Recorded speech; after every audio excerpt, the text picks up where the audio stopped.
دوسروں کے لال منہ کو دیکھ کے اپنا منہ چپیڑے مار کے لال نہ کیجیے کہ بھائی جو اس کام میں ہیں انہوں نے تو ان کا تو شعبہ یہ ہے کہ انہوں نے اے سی بیچنا نیا ماڈل، خریدنے والے تو آپ ہیں نا، آپ کو پتا ہونا چاہیے۔ اچھا جی، اب پیسے بچانے کا طریقہ نمبر 1، ریسورس کو کنزرو کریں، سمپل لائف سٹائل رکھیے، جہاں پہ پیسے خرچ کرنے کی ضرورت ہے ڈیوریبل کے اوپر وہاں پہ آنکھیں بند کر کے خرچ، because it makes a lot of sense. آپ کو پتا ہے آج کل وہ ونڈو اے سی جو آپ لوگوں نے کھڑکیوں سے نکال کے باہر پھینکے ہیں، وہ آج کل 30-30 ہزار روپے کا جنرل کا، اور وہ پرانے جو اے سی لگے ہوتے ہیں، کیونکہ وہ چیزیں 20-20 سال 30 سال میں کچھ نہیں ہوتا۔ لیکن معاشرہ ایسا نہیں ہے، برانڈ کی لائلٹی رکھیے، جس چیز کے ساتھ آپ کا کمفرٹ لیول ہے، کچھ چیزیں جو پائیداری میں ہیں ان کے اوپر پائیداری کے پیسے دیجئے اور باقی چیزوں کو بھول جائیں۔ آج کل کے ابھی چند دن پہلے مجھے کہتا ہے ایک بندہ کہ آج کل میں سوچتا ہوں گھر بیچ دوں، میں دوسرا لینا، میں کہ پرانا ہو گیا۔ میں کہا تو کتنے پیسے اس کو رینوویٹ کرنے میں تو فائدے میں رہے گا۔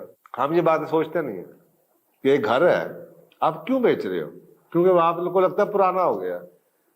اس کو رینوویٹ کرنا آپ کے لیے آسان ہے، بجائے اس کے کہ میں آپ کو لکھ کے دیتا ہوں، آج کی مارکیٹ میں اگر آپ آج ایک گھر بیچتے ہیں اور کل دوبارہ خریدنا چاہیں تو جو گھر جس سائز کا بیچا ہے کل آپ دوبارہ اس سائز کا گھر بھی نہیں خرید سکتے، اپنا گھر ہی دوبارہ کل واپس اس قیمت کے نہیں آپ خرید سکتے۔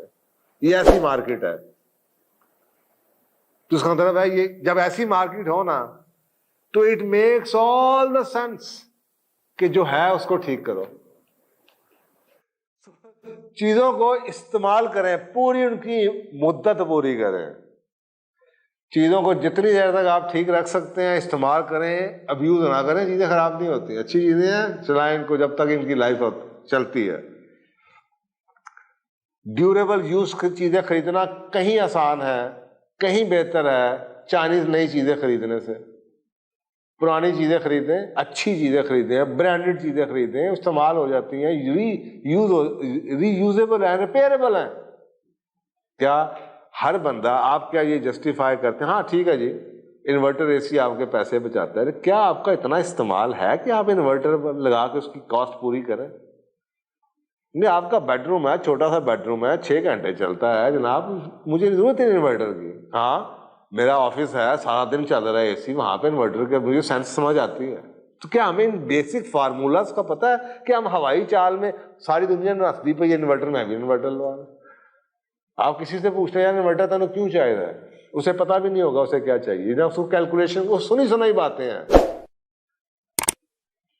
تو یہ پرابلم یہ ہے کہ بھائی جو اس کام میں ہیں انہوں نے تو ان کا تو شعبہ یہ ہے کہ انہوں نے اے سی بیچنا نیا ماڈل، خریدنے والے تو آپ ہیں نا، آپ کو پتا ہونا چاہیے۔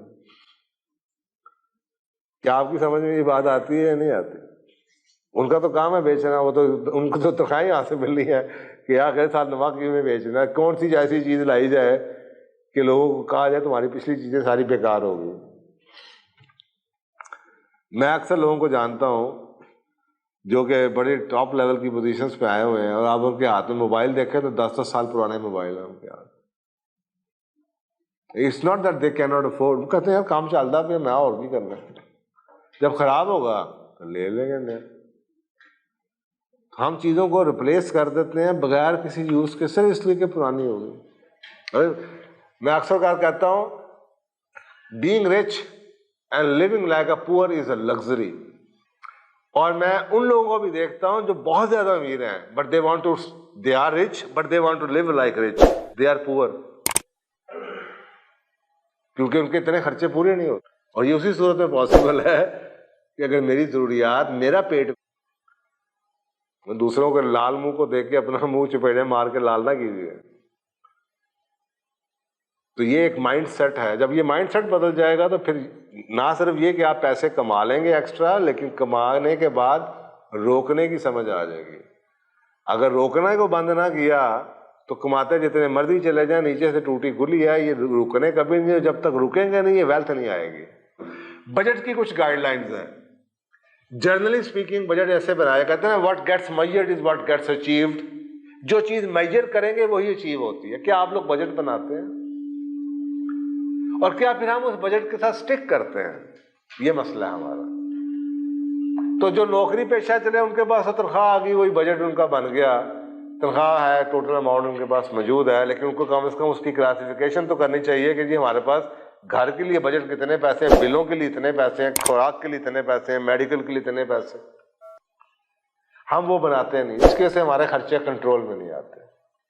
تو بجٹ بنانے کے لیے یہ کچھ آپ کے سامنے جنیرک قسم کی ایک چیزیں لکھی ہیں, آپ اس میں 2-4-5% کا اپنے حساب سے, جیسے میں آپ کو اگزامپل دیتا ہوں, اگر آپ کی ₹1,00,000 تنخواہ ہے تو آپ کے گھر کا کرایہ 30-35 ہزار سے اوپر نہیں ہونا چاہیے.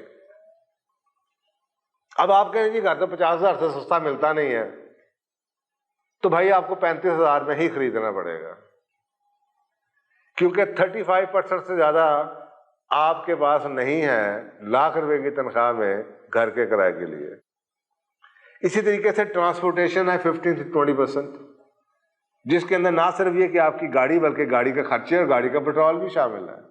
آپ کے پاس ٹوٹل 20,000 مہینہ اگر آپ ₹1,00,000 کماتے ہیں, اس ₹1,00,000 میں آپ گاڑی کو مینٹین بھی کرنا ہے, پیٹرول بھی. اب آپ آنکھیں بند کر کے جناب کہیں میرا تو 20,000 کا پیٹرول تو لگ گیا, تو I think it's about time کہ آپ کچھ سوچیں کہ 20,000 پیٹرول پہ لگ رہا ہے, پھر آپ کو شاید موٹر سائیکل لینی چاہیے, آدھی کام آپ کو موٹر سائیکل پہ کرنے چاہیے, کیونکہ آپ کا پیٹرول کا بجٹ 20,000 سے اوپر یا مرمت کا بجٹ نہیں جانا چاہیے 20,000 سے اوپر. اسی طریقے سے فوڈ کے اوپر آپ کے پاس 20% ہے. اگر آپ گھر کی گروسریز کے لیے ₹20,000 کی گروسری ہے آپ کے پاس, اگر آپ کے پاس پرسنل اور ڈسکریشنری ایکسپینسز ہے 5 سے 10%, اگر آپ اس میں بھی شامل کر دیں اور آپ اس کے اندر جناب یوٹیلیٹیز کو شامل کر دیں, کپڑوں کو بھی شامل کر دیں, تو ٹوٹل آپ کے پاس 20 اور یہ 10 30-35% ٹوٹل بنتا ہے. دیٹ مینس ₹1,00,000 اگر آپ تنخواہ لیتے ہیں, آپ کے گھر کا ٹوٹل خرچہ بما کپڑوں کے بما بجلی کے بلوں کے 35,000 سے اوپر نہیں ہونا چاہیے.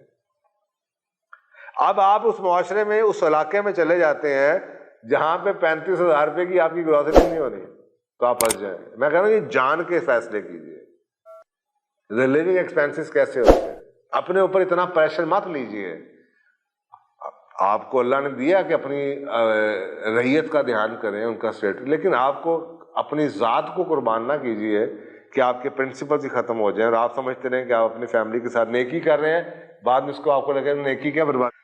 تو یہ آپ کے سامنے 5% یوٹیلیٹیز ہے, کلوتھنگ ہے, میڈیکل ہے, سیونگز ہیں. اگر آپ کی فرض کریں بچوں کی ایجوکیشن کمپلیٹ ہو چکی ہے, ایک سٹیج ایسے آتی ہے کہ آپ کو بجٹ تھوڑا بہت آگے پیچھے کرنا پڑتا ہے. بچے گروتھ میں ہیں, بچے اسکولوں کی عمر میں ہیں, یا گھر میں کوئی بیمار ہو جاتا ہے. آہستہ آہستہ کرتے کرتے ان میں سے کئی ہیڈ ایسے ہیں جو کہ مثلا میرے پہ قرضہ ہی کوئی نہیں ہے, میرے پاس یہ 15% نہیں بچ گیا. ہاں, سیونگز جو بچے میرے پڑھ پڑھ آ چکے ہیں, کپڑوں کا مجھے اب شوق نہیں رہا, ٹرانسپورٹیشن سے میرے کافی بچ جاتے ہیں, تو بھائی میرے پاس تو وہ 30-40% ایسے ہی بچ جاتا ہے. تو عمر کے ساتھ ساتھ آپ کی سٹیج میں کئی چیزیں ایسی بچ جاتی ہیں.